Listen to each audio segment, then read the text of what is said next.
ഭക്ഷണവും വസ്ത്രവുമില്ല. അർദ്ധനഗ്നനായി 77കാരൻ. സംരക്ഷിക്കാൻ ആരുമില്ല.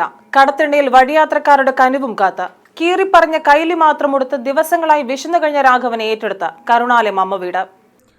ജില്ലാ സാമൂഹ്യനീതി ഓഫീസർ ഷംല ബീഗം ആവശ്യപ്പെട്ടതനുസരിച്ചാണ് രാഘവനെ കരുണാലയം ചെയർമാൻ അബ്ദുൾ അസീസിന്റെ നേതൃത്വത്തിൽ ഏറ്റെടുത്ത് മെഡിക്കൽ കോളേജ് ആശുപത്രിയിൽ പ്രവേശിപ്പിച്ചത്. KSRTC ബസ് സ്റ്റാൻഡിന്റെ ഓപ്പോസിറ്റ് അജന്ത സ്റ്റുഡിയോയുടെ ഏരിയയിൽ ഒരാൾ ആരോരും ഇല്ലാതെ നോക്കാൻ ആളില്ലാതെ കിടക്കുന്നു എന്ന് പറഞ്ഞ് നമ്മുടെ രാവിലെ തന്നെ പോലീസിൽ നിന്ന് വിളിച്ചിരുന്നു. അതിൻ്റെ ഭാഗമായിട്ട് നമ്മളപ്പം തന്നെ കിടങ്ങല്ലൂർ കരുണാലയം ചെയർമാനെ വിളിക്കുകയും ഉടനെ തന്നെ വരാമെന്ന് അറിയിച്ചു. എന്തായാലും വന്ന് അദ്ദേഹത്തെ ഏറ്റെടുത്ത് കൊണ്ടുപോകുന്നു. അദ്ദേഹം ചികിത്സ ആവശ്യമുള്ള ആളാണ്. അപ്പോൾ അദ്ദേഹത്തിന് ആവശ്യമായ ചികിത്സയും നൽകി അദ്ദേഹത്തെ സംരക്ഷിക്കാമെന്ന് ഏറ്റിട്ടുണ്ട്. അങ്ങനെ സാമൂഹ്യനീതി വകുപ്പിൻ്റെ അംഗീകൃത സ്ഥാപനമായ കരുണാലയത്തിന് അദ്ദേഹത്തെ ഏൽപ്പിക്കുകയാണ്.